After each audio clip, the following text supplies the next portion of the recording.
Welcome to another 160th playthrough for the American Civil War. This is going to be focusing on Chancellorsville, and we're going to be celebrating, or commemorating, I should say, the 160th anniversary of the Chancellorsville battle here on coming up in here in early May 2nd and 3rd of this year, and decided to put out a Battle of Chancellorsville. I'm using the Glory 3 system, again, across the Rappahannock. And what you're looking at here is the Chancellorsville scenario, Jackson attacks. And I just wanted to give you a little introduction to this, kind of show you what we're going to be playing, how it's going to be played, and hopefully get into the first turn here. Because there are a few special rules here with this, and I'll walk through that, as well as give you an overview of the map here itself, and what you're looking at here, and try to show you the whole thing. It's a big map, as you can see here. We're not looking at the whole thing here. We're looking at part of it. This here in the center that you're looking at right now is the actual 11th Corps Wilderness Church, right there. We're facing east, so we're going east-west this time, north to the left. There we go. There's my hand. Left over here, and then to the right is going to be the southern side. So you can kind of see here the 11th. You get a little glimpse of the 12th and the 3rd Corps on here. Just off camera, and I'll show you here in a little bit, is the Union line that stretches all the way up to the Rappahannock, as well as the Confederates over here just off screen that are showing, that are holding the line on the other side of the turnpike. To the south, we do have the remnant, I shouldn't say remnants, but the tail end of Jackson's march. And what this scenario is going to focus on, if I turn you just a little bit this way, is the Jackson's attack at approximately 5:15 on May the 2nd, 1863. We have over here Jackson's lead units. This was Rhodes' division that will be hitting the 11th Corps very quickly and very hard in the attack. And that's going to be followed on by a series of units, a series of waves of units that you can see just off camera as part of the reinforcements. There's going to be a number of waves that come through here, and the hope is that this will simulate the exact same conditions that happened back in May, and we will see that kind of push. We'll see how the Union can react to it. The Union will have a bit of AI to it through special rules to inhibit their kind of just knowing what's going on and knowing where Jackson is on there, but we will still play them and still, do the best we can with them. But certain things will be restricted for them by the AI piece of it here. And I'll get into the special rules here in just a moment here. So anyways, this is the beginning of the attack here.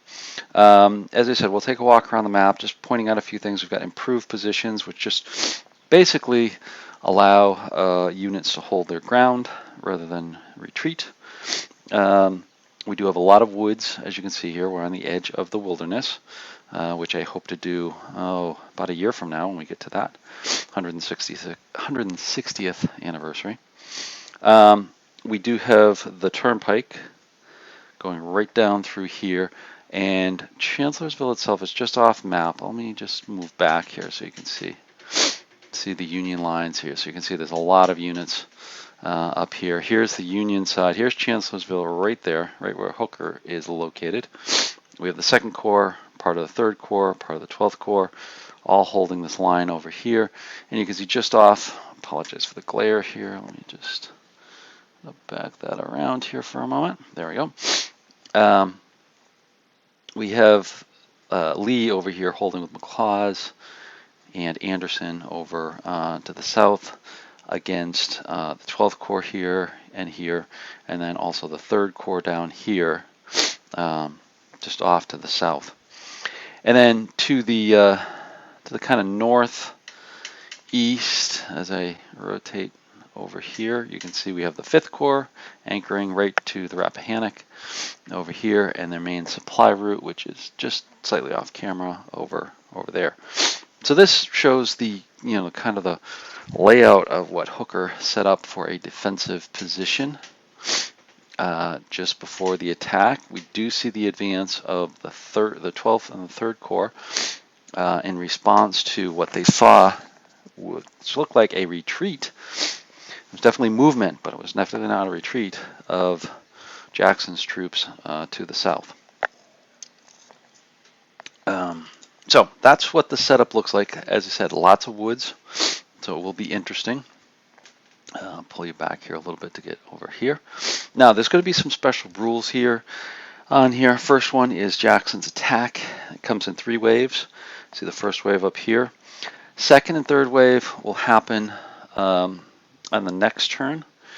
These units right over here to the left that you can kind of see my finger pointing to is Colson and Hill, and some more of Rhodes' division will actually come on in the next turn. They will be the subsequent attack to kind of really slam into the 11th Corps.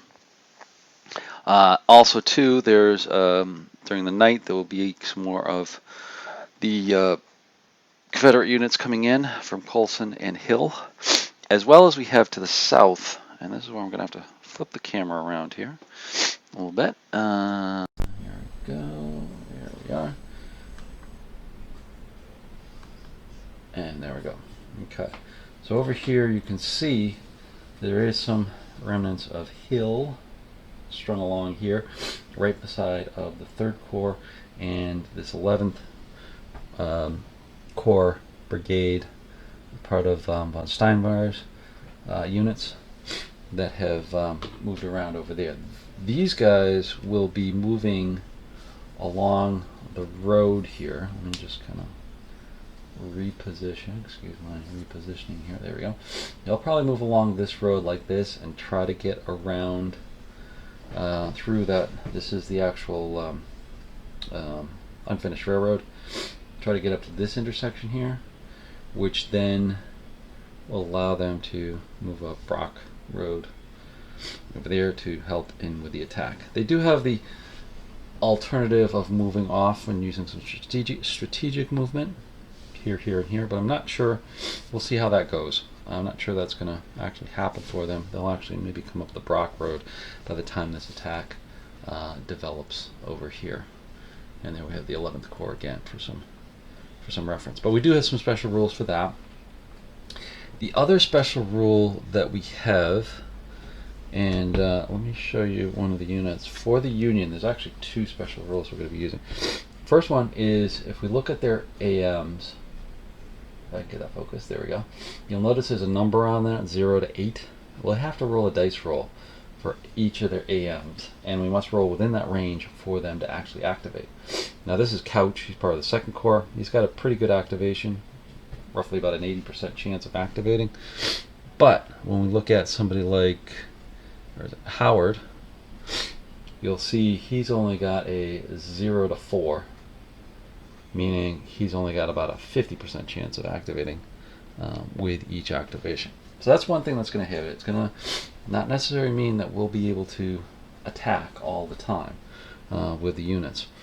The other thing, let me just zoom back to the other camera over here so we can see this a little bit more, is potential of Hooker getting his famous concussion up here. There is a chance that he can be, I don't want to say knocked out, but given a concussion, which is going to prohibit him from giving good commands during the battle. Now, it's a little bit tricky. I've seen this before, and it's a little hard to get this to happen because he's really got to move from where he is. Right now, he's in good shape here. Nobody can really see him. He's behind units. He's behind trees, excuse me, and well protected by units. But what you need to do is get an artillery unit like, say these guys over here. Get them visible, get them a line of sight with them where they can actually fire. And they can fire, roll a dice. If they roll a 9, and then subsequently they roll a 9, and then that means that he suffered a concussion, and then rolling another dice roll, number of turns that he has this concussion. And what this does is prevents him from using his full command capability. Commands are reduced, AMs are reduced, there's DMs, dice modifiers to the activation rolls that I was just talking about, and a few other things that are there. This may or may not happen. From what I've seen before with a playthrough, I didn't actually play it myself, but with other playthrough, it's extremely hard to get, because like I said, there's most of the terrain over here is out of line of sight. You've really got to get him into a position where he's in the open, and then you can get artillery on them. So we'll see how that goes. So that's the other special rule. We've got improved positions, which I talked about. That's what you see over there. We also have pontoons and such, just off camera. There's, oops, where are you? There you are. Pontoon, boats out here. Some of them have been deployed. Doubtful if they're going to get into play, but I've read up on them anyways, just in case. I don't think we're going to get them around here. Now, the reason why I say that is, let me explain the victory conditions for this. Victory conditions, see these dashed locations here. Going from roughly this position, I believe, no, it's not.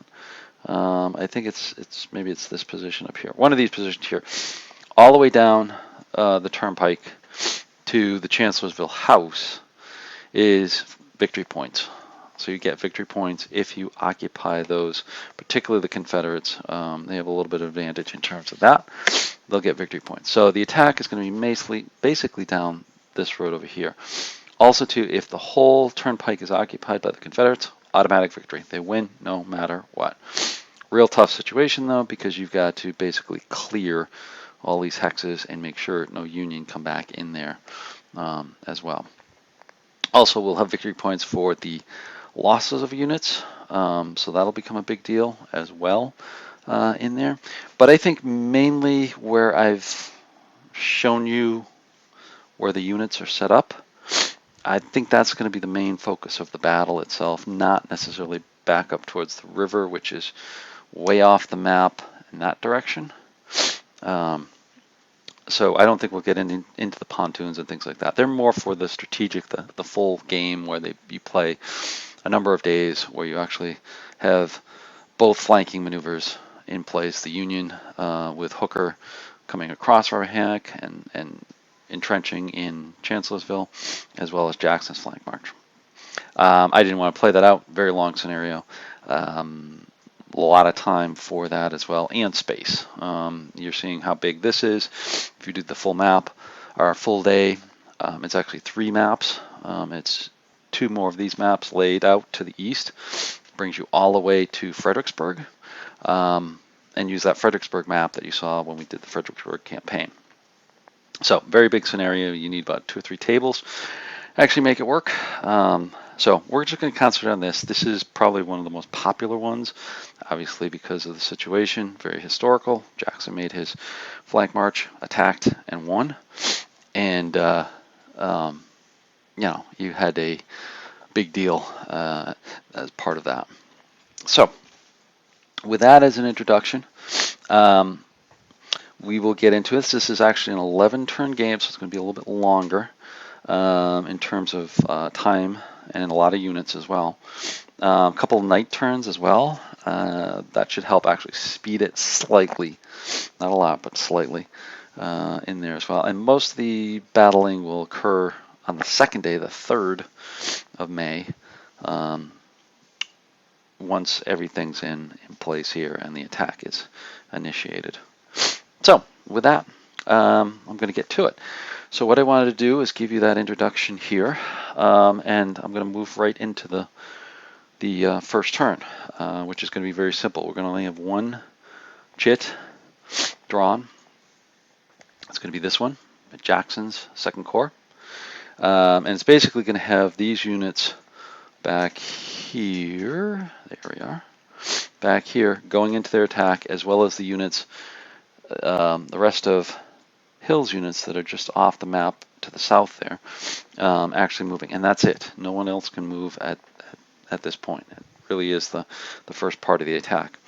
So what I'm going to do is do the movement for Jackson's units, set up the attacks, and then look to do the attacks, then come back with you and give you a wrap up. So thanks for watching, and we'll see you in a little bit. Okay, bringing you back from Jackson's initial assault over here. Let me zoom you in here and show you what happened. So here we are. There we go. Here we are with Jackson's initial attack.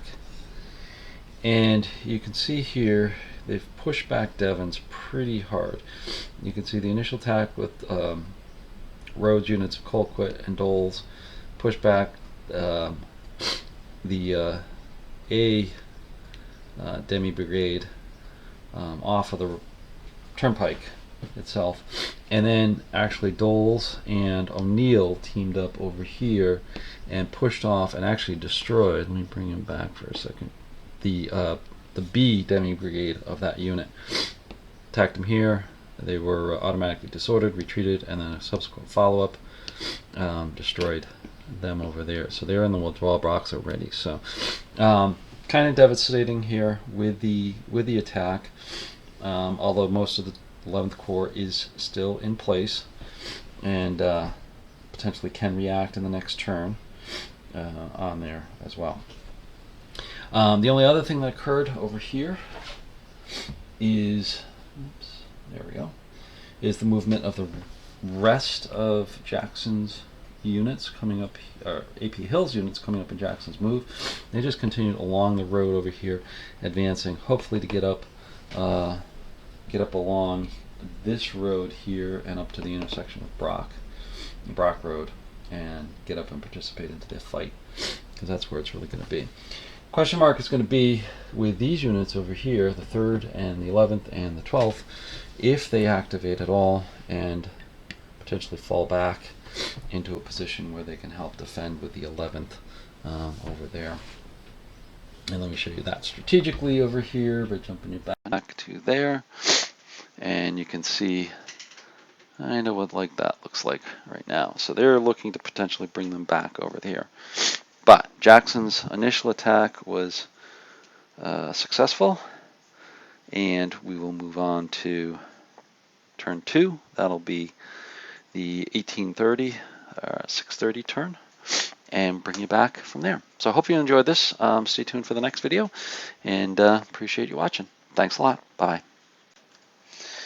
Hello, and welcome back to turn 2, 1830 turn, 6:30 p.m. And just wanted to give you this overview of what occurred on that turn. So in this turn, the Confederates had the initiative and actually got in the 2nd and 3rd waves, which you can see here. AP Hill and then Colson up here had moved on, as well as the attack of Rhodes Division in through here. So just to give you an idea of what happened, Jackson was his corps had the first initiative, or first AM on here, and was able to get Colson on and push up in through here a little bit, as you can see. And let me just focus you in here a little bit so you can see what happened. This is, of course, at the end of turn, so it's the 2nd AM was played out here later on. I'll show you the AMs, because the AMs really did work for the Union side during this turn as well, and I'll talk about that when we get to that. But first off, the attack continued here. You can see they made significant progress up the turnpike and to the north of the turnpike, over by Hawkins, and then all the way over into and near Wilderness Church here, and Dowdell's Tavern over here. by the fact that Dole's A was able to knife through here and through its attack knock out one Union 11th Corps unit there, Devon's A, along with Devon's B. So actually a whole brigade has now been withdrawn and trying to recover from the 11th Corps. And knock him out and get into here and actually capture the intersection, or capture the turnpike there by the intersection with the Brock Road, and really push hard in there. Also, too, you see they really push back here, taking much of the turnpike. They did get a little bit of a roadblock here with by the guns here, Deckman's guns, but that was minimized by the fact that Colquitt A was able to get around here and actually get them to disorder along here. But it did cost Colquitt B to be disordered here as well. So I think that will probably fall next turn. And then there's still some roadblocks here with the 11th Corps. We've got these two units here that are held up. We've got this unit back here, and then we've got the units back over here as well. Now, as I said, with the AMs, they really went to the Union's advantage. And I'll show you over here if I scroll over to my list of AMs that have been played. So starting here, the way I've laid out these AMs, a lot of AMs in the game itself, as you can see. This shows the order starting top to bottom, left to right. So this is the first, second, third, so forth, so on. Second column continues on here. Third column continues on here. Now, because remember the U.S. player has to roll a range to actually get the AMs to be used on here, I made an easy notation on here. If the AM did not get played, I flip it over. Like this one right here, the second AM right here, this did not get played. They did not roll to get that. But if you look at everything else for the Union, it's face up. That means that it did get played. So you can see a lot of these AMs got played, including both of Sickles and both of Silkram. Now that's important when I show you the rest of the map here in just a moment here. We also got Stoneham cavalry going here as well as both of Howard's units, or excuse me, AMs activated as well, which was a big advantage for them to actually start repositioning their troops in a more defensive position. And that's why we have the units where they are in somewhat of a better defensive position. If they had not gotten one or both of these, they would be in a worse position because some of these units would be kind of stuck over here and then wouldn't be able to be in the position that they are, particularly at Wilderness Church and down here on the Brock Road in through there. So that's why I said the AMs really have played towards the Union. Now the attacks have gone towards the Confederates. As I said, they have pushed back quite a bit. You can, as I said before, there was a whole brigade now withdrawn from the 11th Corps. We also see these guns and this unit are disordered here. We also have another disordered unit here. And I think some others were pushed back here, may not be disordered on there, but definitely more pushing away, more bullying away of the units. But it did cost the Confederates, particularly Dole's units, some disorders as well. This unit is disordered. This unit is disordered by defensive fire on both occasions. And then another unit that was disordered from last turn, this one over here, O'Neill, has recovered, so he's in good shape. But I think we're in pretty decent shape with units because we do have some artillery from Pelham's guns able to fire on these guns over here. So that's why I say I think these units are going to be in trouble over here, and hopefully they'll push through to get to Brock Road right over in here. Now let me move across and show you some of the situations for the Union. Now, one thing, as I said, with the AMs, Sickles was able to get both of his AMs working, or going, I should say, and he was able to move his units from his advanced positions down towards the unfinished railroad, back up across some of these trails, and get in a position here to be in a supportive position on the southern edge of the 11th Corps' flank, and also be in a position to cut off or at least inhibit the rest of AP Hill's units from coming up the Brock Road, or at least pinning them there, because AP Hill is back over here, so they're going to be out of command on this next turn.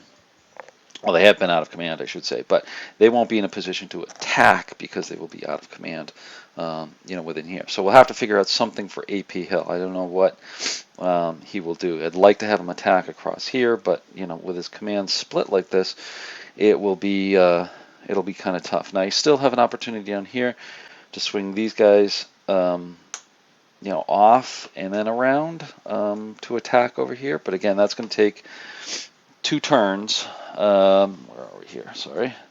To swing them off right here at 9, and then have them come up at 11, and then beyond there. But it's going to take 2 turns for them to be away, and that would give freedom of movement for Sickles units, as well as just off the screen here, the remnants of, or I shouldn't say remnants, but the lone brigade of the 11th that went out with Sickles there as well. So that's an interesting question to figure out over here. But definitely Sickles is in a good position to support. They've also set up, just adjust the camera here a little bit. They've also set up a block to the southeast over here, bringing over some guns from Hazel Grove to set up a blocking position along the turnpike over here. That will help with that. We also have, you can just see off camera here, and I'll show you more of this later, the 12th Corps setting up more defensive position in Hazel Grove itself to protect it against the Confederates. We also see over here the 11th, this 2nd Brigade of the 3rd Division moving back over here to help support the northern line over here, which is going to be tough for the Confederates to push around here. They potentially could. That was one of my hope with AP Hill, to actually have them come across over in this direction, in a kind of a northeast direction, and use this trail to come around over here, and again continue to leapfrog around the Union defenses. But not sure how that's going to work out, given the fact that these guys are out of command and still trying to get up with them. They may have to be blockers down here. I'm not sure quite yet. So that's how the attack has developed. The initial attack has been successful.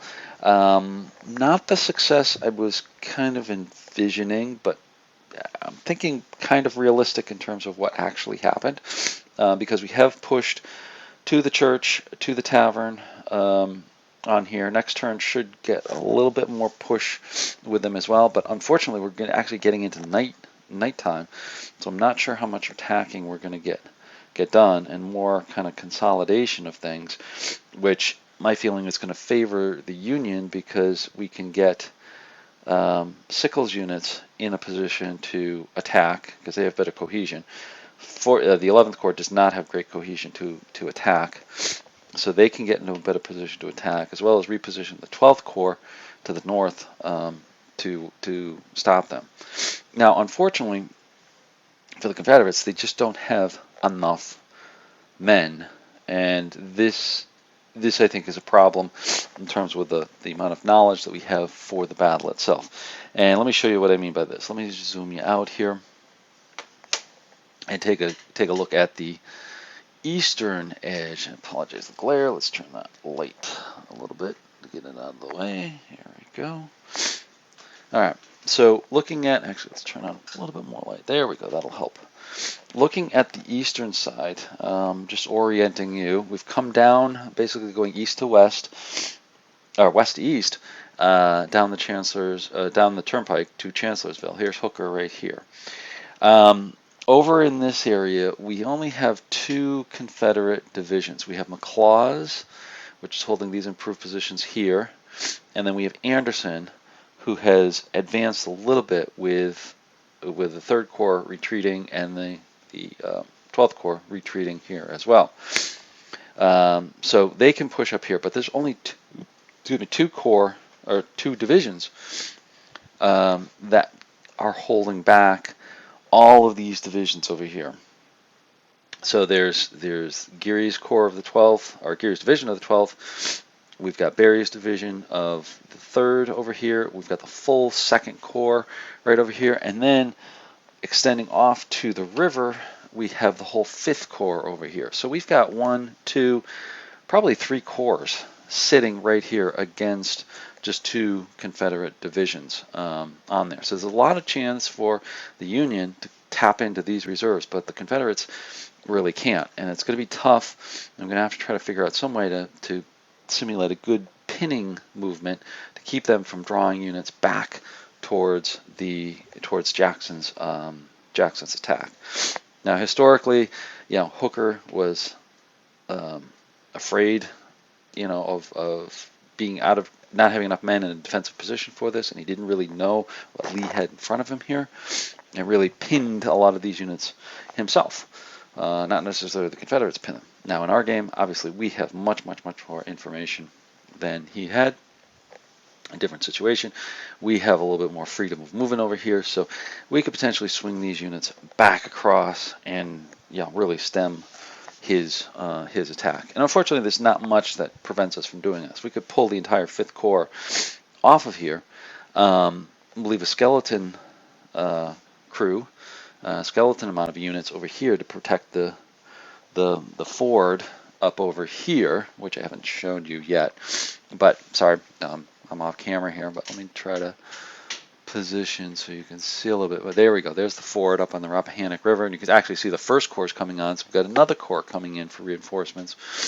But see, there's nothing really to stop us from pulling out these units and streaming them over across these trails in through here. Now, what I'm going to do is make this more interesting. Is keep these here, putting in kind of a rule saying that Hooker wanted to maintain the supply route. This is his main supply route over here. So 5th Corps really can't move out of here, as well as some of the 2nd Corps here as well for this. We'll be limited to just the 12th, repositioning a little of the 2nd to cover a flank, but it's really going to be 12th and 3rd Corps to help the 11th Corps over here. But there's nothing preventing me, rules-wise, from extracting those guys and bringing them across to stem the attack. And I've seen that in other games. This is not unique with the glory system over here. I've seen this with other games as well. But to keep it interesting, to keep it somewhat historical in nature and everything, I am going to try to restrict these guys over here unless something catastrophic happens to bring them across. Now, that won't restrict things like these units here, which are part of the 3rd Corps. You can see they're out of command, but they're moving down to support them. I could move this 2nd Corps down as well. 1st Corps is still there as well.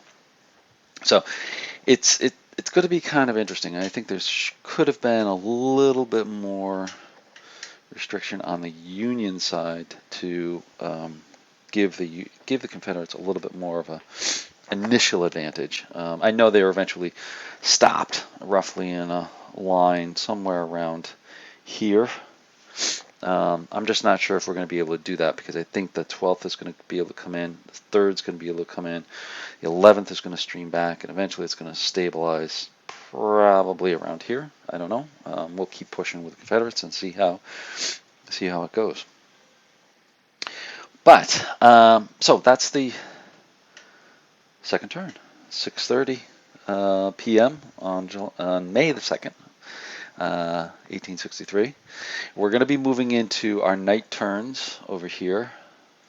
The next turn is going to be a night turn, so there'll be less fighting. There might be a little bit where units are locked in over here, but it really becomes very restrictive at this point to do heavy combat, and it's all about recovery. We will get some more reinforcements from the Confederate side and the Union side, streaming in from across the Rappahannock there, and get us set up for the overnight. So I'm probably going to cut it here. This will be the first video that comes out on this, and then we'll probably do another video on the night turns, and then start doing videos on a couple of the turns in the daytime of the 3rd. So hopefully you enjoy, and we'll stay tuned for the next set coming out, and hopefully follow us right along. So thanks for watching. Have a great day.